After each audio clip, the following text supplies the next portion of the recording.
करुणी विठ्ठल नामाचा घोष भक्तिभावाने जोडूनी कर नतमस्तक होऊन चरणी करीतो नमन एकादशीच्या दिवशी. आज आषाढी एकादशी. आजच्या दिवशी विशेष महत्त्व असते. सकाळी लवकर उठून अंघोळ केली, दारात सुंदर अशी रांगोळी काढली, देवपूजा केली, छान दिवे लावले, संपूर्ण घरामध्ये धूपदीपांचा वास दरवळला. आषाढी एकादशी म्हणजे नक्की तरी काय? तर या दिवशी या एकादशीला देवशयनी एकादशी सुद्धा म्हणतात. आषाढ महिन्यामध्ये येणारी एकादशी म्हणजे आषाढ एकादशी. आजच्या दिवशी सर्व लोक उपवास करतात. लहानपणापासूनच या दिवशी आम्ही उपवास करत आलेलो आहे. तर आजपासूनच चातुर्मास लागतो. विष्णू भगवान आजच्या दिवशी क्षीरसागरात जातात. क्षीरसागरात ते शेषनागावर झोपतात आणि 4 चातुर्मासानंतरनं म्हणजे प्रबोधिनी एकादशीला ते जागे होतात. आजच्या दिवशी लोक विठ्ठलाला भेटायला पंढरपूरला जातात. घराघरातून उपवास करतात. महाराष्ट्राच्या कानाकोपऱ्यातून लाखो लोक विठ्ठल नामाचा गजर करत पायी दिंडी करतात. पंढरपुरात चंद्रभागेत स्नान करतात.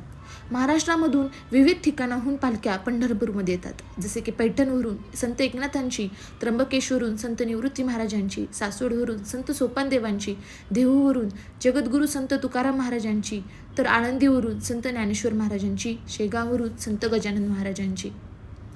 इंद्रायणी सांगे कथायोगी यांची, जगता हो सावली ज्ञानेश्वर माऊली.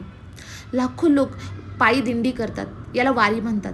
वारी या शब्दाचा अर्थ नुसता पायी चालणे नव्हे तर एरझर. वैष्णवांच्या संगतीमध्ये हरिनामाचा गजर करत संतांच्या पालख्या मिरवत भौतिक सुखाची अपेक्षा न करता पांडुरंगाला भेटणे.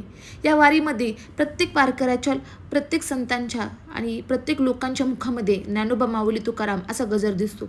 हा गजर म्हणजे नक्की काय? तर ज्याप्रमाणे माळेचे 2 टोक आपण हातात पकडले की संपूर्ण माळ आपल्या हातात येते, त्याचप्रमाणे ज्ञानोबा माऊली हे सुरुवातीचे टोक व तुकाराम हे शेवटचे नाव घेतले की महाराष्ट्रातील सर्व संतांची नावे आपल्या मुखात येतात. श्रीमंत आणि गरीब, तरुण आणि वृद्ध, पुरुष आणि महिला सर्वजण विठ्ठल विठ्ठल असा जयघोष करत अतुलनीय ऊर्जेने एकत्र चालतात. यात कोणताही भेद नाही, फक्त सामायिक भक्ती, साधेपणा आणि सेवा. पंढरपूरची वारी श्रद्धेची भव्य मिरवणूक आहे, जिथे वारकरी जवळजवळ 20 दिवस चालतात. वाटेत ते अभंग, भक्तिगीते गातात, कीर्तन करतात आणि आध्यात्मिक चिंतन